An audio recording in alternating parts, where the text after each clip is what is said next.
ভগবান শ্রীকৃষ্ণের মুখপদ্ম থেকে নিঃসৃতা এই শ্রীমদ ভগবদ গীতা আজকে আমরা একাগ্র চিত্তে শ্রবণ মনন নিধি চলুন শ্রীমদ ভগবদ গীতায় প্রবেশ করি।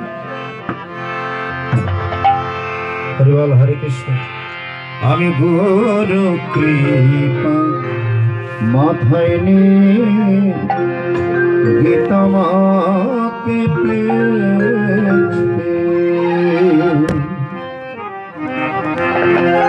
আমি গুরু কৃপা মাথায় নিয়ে গীতা মাকে পেয়েছি,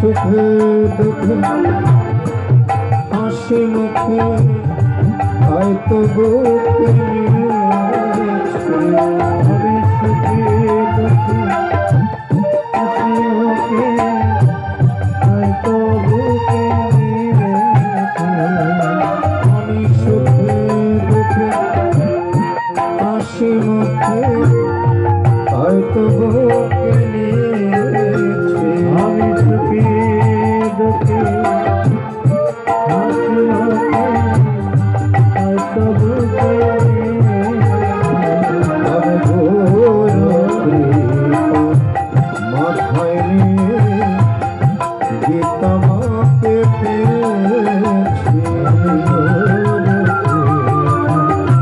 মাথায় নিয়ে গীতা মাকে পেয়েছি। কথা বলা হয়নি, তিনি আমাদের ছোট শব্দকে বড় করে সুন্দর করে মধুর করে আমাদের প্রত্যেকের কানে পৌঁছিয়ে দিচ্ছেন। চট্টগ্রামের স্বনামধন্য একজন সাউন্ড ব্যালেন্সার বিপ্লব দাদা, বিপ্লব বাবু সাউন্ড ইঞ্জিনিয়ার, অত্যন্ত ভালো সাউন্ড ইঞ্জিনিয়ার। শ্রীমদ ভগবদ গীতা অথ গীতার তৃতীয় অধ্যায় কর্মযোগ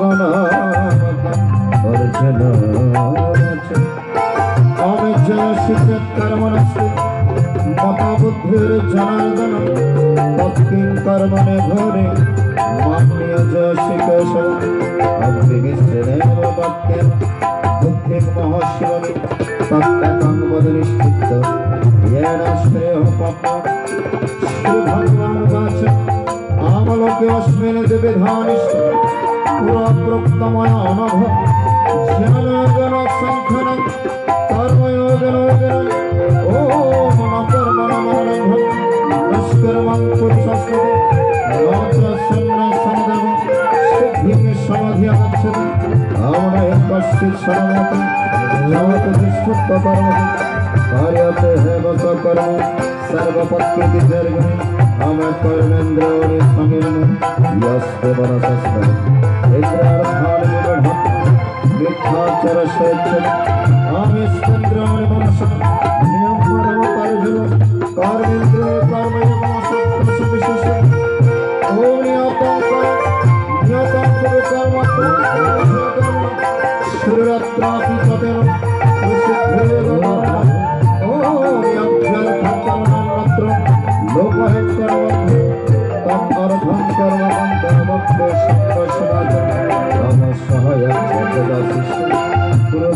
प्रजापति अनेन प्रसविष्यग्रशवस्तिष्ठकामधि भावयतारेण एव भवन्तः परस्परं भवन्तः श्रेयःकरं व्यस्ततः ओष्टानि भोगानि हिवदन् अश्वत्याक्षरवित पुरदत्तान प्रोभो योगोक्तस्तेन ओ यक्षशिष्टस्यसन्तु मुच्यन्ते सर्वपुरुषो भुञ्जते तत्त्वमन्तम ईपचन्दत्वपर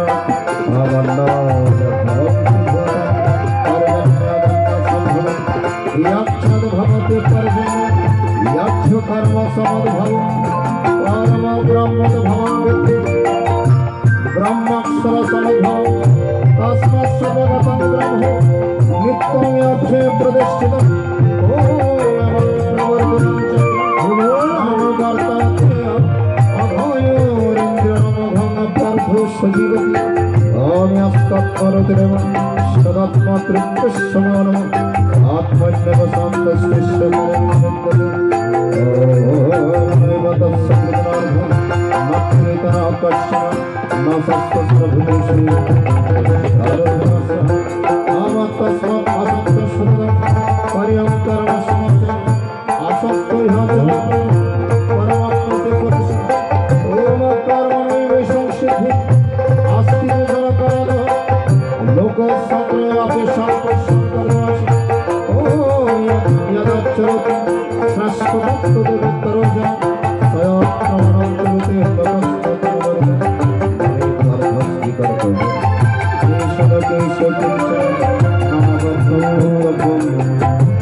করেছেন।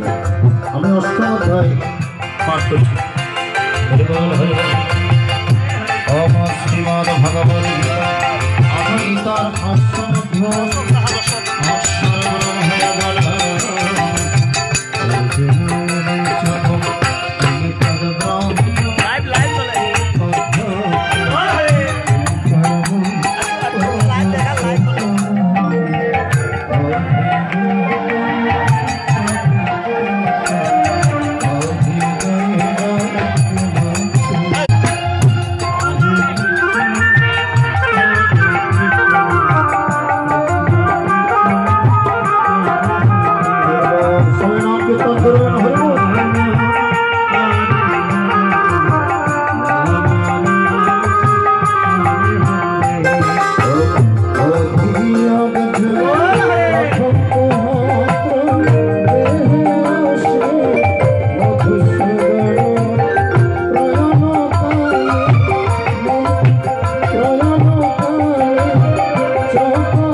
শুরু হয়েছে যাকে আমরা অমর পক্ষ বলি। এই অমর পক্ষ কেন হয়েছে, কিভাবে হয়েছে একটু বলবো নাকি? হরি বল, হরে কৃষ্ণ। আপনার দাতা কর্ণের নাম শুনেছেন? কর্ণ পঞ্চপাণ্ডবের বড় ভাই। কুরুক্ষেত্রের রণাঙ্গনে যখন যুদ্ধের মধ্যে মারা গিয়েছেন, স্বর্গপ্রাপ্তি হয়েছে। সবাইকে ভালো ভালো আহার দিচ্ছেন, কিন্তু কর্ণকে দিচ্ছেন খাওয়ার জন্য স্বর্ণ অলঙ্কার। বলে কেন এরকম কেন? বলে জীবদ্দশায় তুমি কখনো পিতৃপুরুষের উদ্দেশ্যে পিণ্ড প্রদান করেনি, তর্পণ আদি করেনি।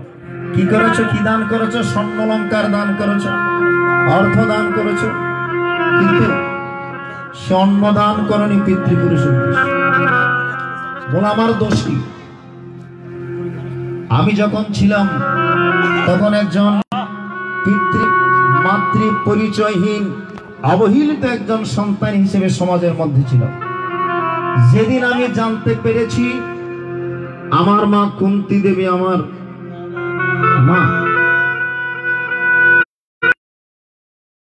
যুদ্ধের মধ্যে আমি মারা গেছি, পিতৃকর্ম করার জন্য সময় তো পাই।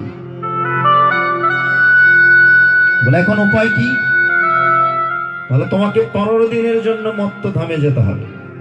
কি জন্য? তর্পণাদি করার জন্য, পিণ্ডাদি ক্রিয়াকর্ম আদি করার জন্য। সুধীমণ্ডলী, কর্ণকে স্বর্গ থেকে 15 দিনের জন্য আবার মত্তধামে পাঠানো হয়েছিল। এই 15 দিন হচ্ছে অপর পক্ষ, যাকে আমরা অমর পক্ষ বলি। 2 তারিখ থেকে শুরু হয়েছে মহালয়া পর্যন্ত 15 দিনের জন্য কর্ণ এসেছিল এই মত্তধামে। যারা বাবা মাকে হারিয়েছেন, আপনারা তর্পণ আদি করেন, সে জল দান করেন। তাই অপর পক্ষের শেষের দিন 17 সেপ্টেম্বর শুভ মহালয়া উপলক্ষে এখানে অনুষ্ঠান, বিভিন্ন অনুষ্ঠান আয়োজন করেছেন। পৌরোহিত্যে রয়েছেন শ্রীমৎ উজ্জ্বলানন্দ মহারাজ বাবাজি। সবাই ওই দিনের জন্য আমন্ত্রিত। যাই হোক, গুরু কৃপা হি কেবলম, সর্বাগ্রে প্রয়োজন গুরু কৃপা। গুরুর কাছে আমাদের প্রথমেই যেতে হবে। সবাই দীক্ষা নিয়েছেন তো? একটু হাত তুলুন তো, আগে দীক্ষা নিয়েছেন? বাবা বাবা বাবা, হরিবল, হরে কৃষ্ণ। সুধীমণ্ডলী, গুরুর কাছে আমাদের প্রথমেই যেতে হবে। হরিবল, হরে কৃষ্ণ। কারণ আমরা দেহ জমিন পেয়েছি, এই দেহটা একটা জমি। তো গুরুদেব কি করেন? কানের মধ্যে কি দিয়েছেন? বীজ বপন করে দিয়েছেন। এই দেহ জমিনের মধ্যে বীজ বপন করে দিয়েছেন। আমরা এই সাধন ভজনশীল এই দেহ পেয়েছি। এর আগে যা পেয়েছিলাম সাধন ভজনশীল দেহ নয়। 84 লক্ষ পরিভ্রমণ কালে সাধন উপযোগী দেহ পাই না। তাই 84 লক্ষ জনি পরিভ্রমণ করার পর আমরা সাধন উপযোগী এই দেহ পেয়েছি। এই দেহ জমিনের মধ্যে চাষ করতে হবে। এই জন্য গুরুর কাছে গিয়ে বীজ বপন করে নিতে হবে। গীষার একটা গান আছে, হরিবল, হরে কৃষ্ণ। তোর দেহ জমিন রইল পতি, কেন করলি না চাষ অমন চাষা, শেষকালে হবে দুর্দশা। তোর দেহ জমিন রইল পতি, করলি না চাষ অমন চাষা, শেষকালে তোর হবে দুর্দশা। উপযুক্ত সময়ে যদি আমরা চাষাবাদ না করে হরির নামের, গুরুর নামের, শেষের দিন আছে, শেষের দিনে আমাদের পস্তাতে হবে। শেষের দিনে পস্তাতে হবে। অনেকে মনে করেন এখন কি আর গুরুর মন্ত্র নেব, হরির নাম করবো, কৃষ্ণ নাম করবো, আরেকটু সময়, আরেকটু বয়স হোক।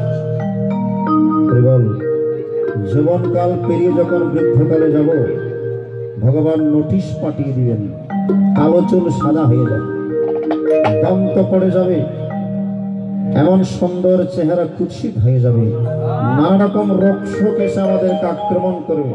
ভগবানকে ডাকার সুযোগ পাবেন না। সোজা হয়ে একটু বসে যে ভগবানকে ডাকবেন তার অবকাশ নেই। মেরুদণ্ড বড় টনটন করে, আপনি রোগে শোকে সংক্রমিত হবেন। তাই সাধন ভজন করতে হয়, দেহের মধ্যে শক্তি থাকবে।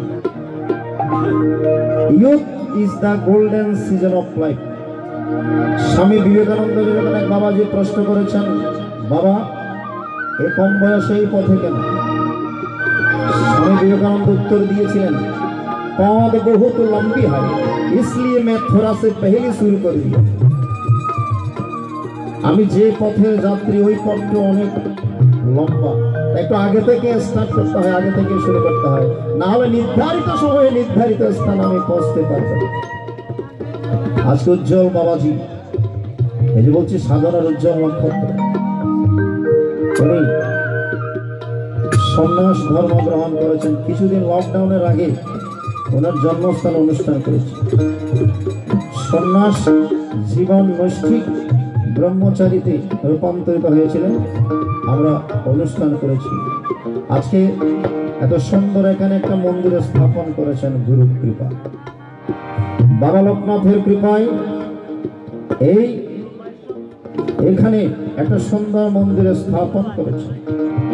গীতার মধ্যে ভগবান বলছেন, আচরতি শ্রেষ্ঠ তত্ত্ব দেবে তরো জন প্রমাণম করতে লোকস্থ এই জগৎ সংসারে শ্রেষ্ঠ জনেরা যাহা আচরণ করেন, মহাজ্ঞানীরা মহাপুরুষরা যাহা আচরণ করেন, সাধারণ মানব সেটা অনুসরণ করে অনুকরণ করে। আজকে উজ্জ্বলানন্দ মহারাজজি মন্দিরে স্থাপন করে এই এলাকার ভক্তবৃন্দকে আরো একবার মন্দিরমুখী করেছেন, গীতামুখী করেছেন, ভক্তমুখী করেছেন। এই যে ছোট ছোট ছেলেদেরকে এই মন্দিরের কাছে নিযুক্ত করেছেন। শ্রেষ্ঠ জনেরা যাহা আচরণ করেন, সাধারণ মানুষ সেটা গ্রহণ করে। এই জন্য বাবা লোকনাথ দামি একটি কথা বলেছেন, বলে আমার চরণ ধরিস না, আমার আচরণ ধর। আমার চরণ ধরে লাভ কি হবে? তোদের শিক্ষার জন্য আমি যে আচরণটুকু করে যাচ্ছি, সে আচরণটুকু যদি ধরতে পারিস, তাহলে তোরাই প্রকৃত মানুষ। গুরু মানে কি? যার মধ্যে শোনার গুরুত্ব আছে, যার মধ্যে দেখার গুরুত্ব আছে, তিনি হচ্ছেন গুরু। একটুখানি না বললে আজকে বাবার অনুষ্ঠানে এসেছি। যার মধ্যে শোনার গুরুত্ব আছে, চট্টগ্রাম ওই সীতাকুণ্ডের চন্দ্রনাথ পাহাড়ে বিজয় কৃষ্ণ গোস্বামী আগুনের মধ্যে, চতুর্দিকে আগুন, ডাক দিয়েছেন, হে প্রভু রক্ষা করো। কোথা থেকে ডাক দিয়েছেন? চট্টগ্রামের সীতাকুণ্ড চন্দ্রনাথ পাহাড় থেকে। আর সেই ডাক শুনতে পেয়েছেন ঢাকাস্থ নারায়ণগঞ্জ বারুদিতে বসে আমার বাবা লোকনাথ, যার মধ্যে শোনার গুরুত্ব আছে। তিনি সেখান থেকে সুপ্ত শরীর এসে বিজয় কৃষ্ণ গোস্বামীকে হাত প্রসারিত করে আগুন থেকে নিরাপদ স্থানে নিয়ে এসেছিলেন। যার মধ্যে দেখার গুরুত্ব আছে, বিজয় কৃষ্ণ গোস্বামী একবার গিয়েছিলেন সে লোকনাথ বাবার মন্দিরে বারুদিতে। চতুর্দিকে যখন বাবা লোকনাথের নাম খ্যাতি ছড়িয়ে গিয়েছে, তখন গিয়েছিলেন বাবা লোকনাথকে দর্শন করার জন্য ভক্তদেরকে। তখন এরকম ভালো রাস্তা ছিল, নৌকা যোগে গিয়েছিল। বাবা লোকনাথ আগে থেকেই ভক্তদেরকে ঘাটের মধ্যে পাঠিয়ে দিয়েছিলেন, বলে যা যা আমার প্রাণ কৃষ্ণ আসছে, আমার জীবন কৃষ্ণ আসছে, তবে একটু নিয়ে আয়। ঘাটের মধ্যে এসে দেখে বিজয় কৃষ্ণ গোস্বামী ভক্তরা উপস্থিত, বলে বাবা আমাদেরকে সকাল থেকে পাঠিয়েছেন, আপনি আসবেন? বলে আমি আসবো। বাবা কেমনে জানো? তখন তোমার মোবাইলের যোগ ছিল না, কোনো নেটওয়ার্কও ছিল না। কোন নেটওয়ার্কের মাধ্যমে বাবা লোকনাথ জানতে পারলেন? আধ্যাত্মিক নেটওয়ার্কের মাধ্যমে তিনি জানতে পেরেছিলেন, আগে থেকে ভক্তদেরকে পাঠিয়েছে। বিজয় কৃষ্ণ গোস্বামী বারুদের মধ্যে বাবা লোকনাথকে দর্শন করে অবাক হয়েছিলেন। বলিনি বাবা, তিনি তো আমাকে ওই চট্টগ্রামের সীতাকুণ্ডের সেই আগুন থেকে রক্ষা করেছিলেন। মন্দিরের মধ্যে প্রবেশ করে, অন্ধকার মন্দির, বাবা লোকনাথকে সাষ্টাঙ্গে প্রণাম করে উঠে দেখে বাবা লোকনাথ অনন্ত জ্যোতি বাবা লোকনাথের শরীর থেকে স্ফুরিত হচ্ছে, এবং দর্শন করলেন প্রতিটি লঙ্কবের মধ্যে প্রত্যেকটা দেব দেবীকে সেদিন বিজয় কৃষ্ণ গোস্বামী দর্শন করেছিলেন। বাবা লোকনাথের প্রতিটি লঙ্কবের মধ্যে বাবা লোকনাথকে দর্শন করেছে। যার মধ্যে দেখার গুরুত্ব আছে, যার মধ্যে সোনার গুরুত্ব আছে তিনি তো বাবা লোকনাথ, আমার উজ্জ্বল বাবাজি। গাইলেন তোমার নামে পাগল আমিও বাবা লোকনাথের, একটা জ্ঞানের বাতি, একটা জ্ঞানের বাতি, একটা জ্ঞানের বাতি জ্বালাইয়া দাও অন্তরে। হরি বল হরি বল। অজ্ঞান অতিমিরান্ধস্য জ্ঞানাঞ্জন শলাকায় চক্ষুরোন্মিলিতমেন তস্मै অজ্ঞান অন্ধকার দূরীভূত করে অন্তরের মধ্যে জ্ঞান প্রদীপ জ্বালিয়ে দেন তত্ত্বদর্শী গুরু, তত্ত্বদর্শী মহাপুরুষ বাবা লোকনাথ। তোমার প্রেমে পাগল আমিও বাবা লোকনাথ, তোমার প্রেমে পাগল আমিও বাবা লোকনাথ।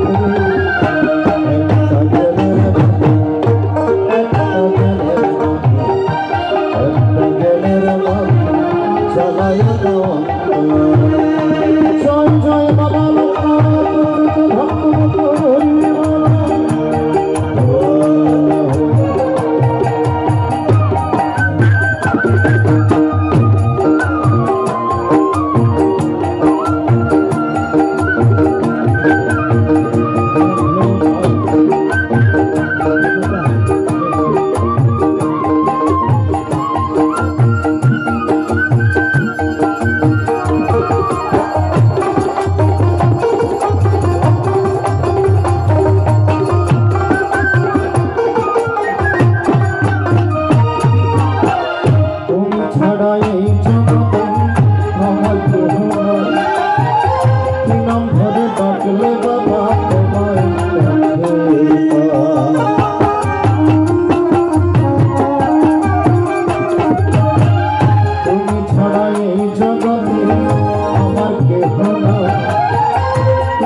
ভক্ত বাতি দিয়া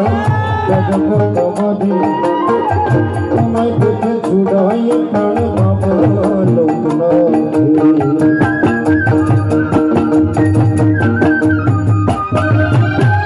সেই তেলের বাতি দিয়া দেখব তোমারে, তোমায় দেখে ছুড়াই প্রাণ বাবা লোকনাথ। তোমার দেখা না পাইলে, তোমার দেখা না পাইলে, তোমার দেখা না পাইলে যাব আমি মরি বাবা লোকনাথে। একটা জ্ঞানের বাতি, একটা জ্ঞানের বাতি, একটা জ্ঞানের বাতি জ্বালাইয়া দাও অন্তরে।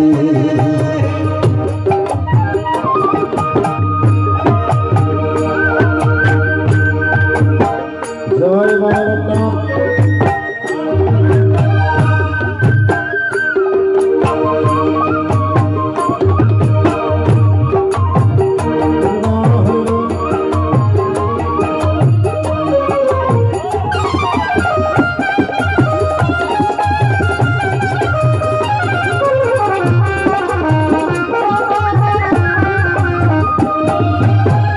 তোমায় ছাড়া এই দুনিয়ায় কিছু চাই না, দেখা দিয়া আমায় বাবা কারো সান্ত্বনা।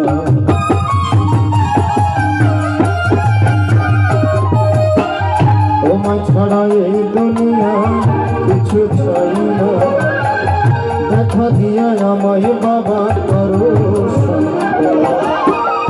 আমি যদি জয় মরিয়া, আমি যদি জয় মরিয়া, কে ডাকবে তোমারে বাবা লোকনাথ রে। একটা জ্ঞানের বাতি, একটা জ্ঞানের বাতি, একটা জ্ঞানের বাতি জ্বালাইয়া দাও তোমার নামে পাগল আমিও বাবা লোকনাথ রে। তোমার প্রেমে পাগল আমিও বাবা লোকনাথ রে। একটা জ্ঞানের বাতি, একটা জ্ঞানের বাতি, একটা জ্ঞানের বাতি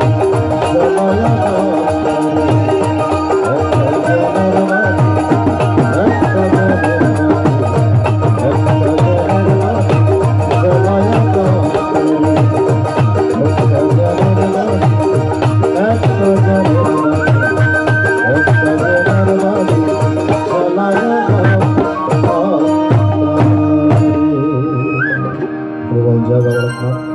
আমার বাবাজি কিছু বলবে মনে হয়।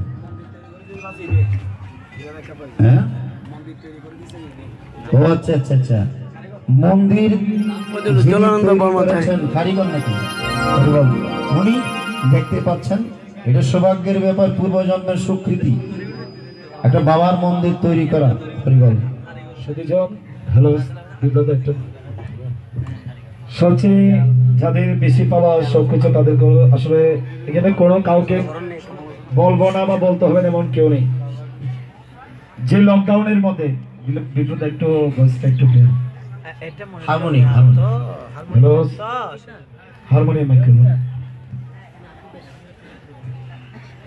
লকডাউনের মধ্যে এই মন্দির করতে খুবই কষ্ট হয়েছে, কিন্তু মন্দিরের মধ্যে আমরা কাউকে তেমন তো মনে করেন পাইনি।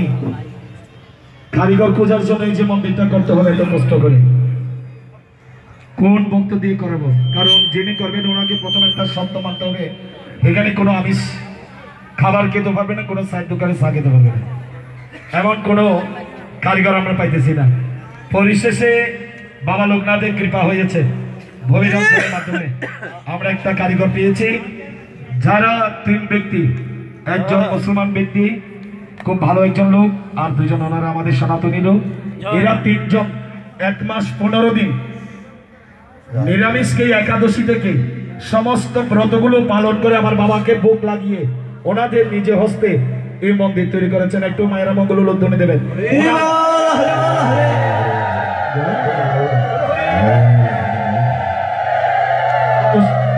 প্রদর্শকদের ওনাকে মান্যতা করিয়ে দেবেন।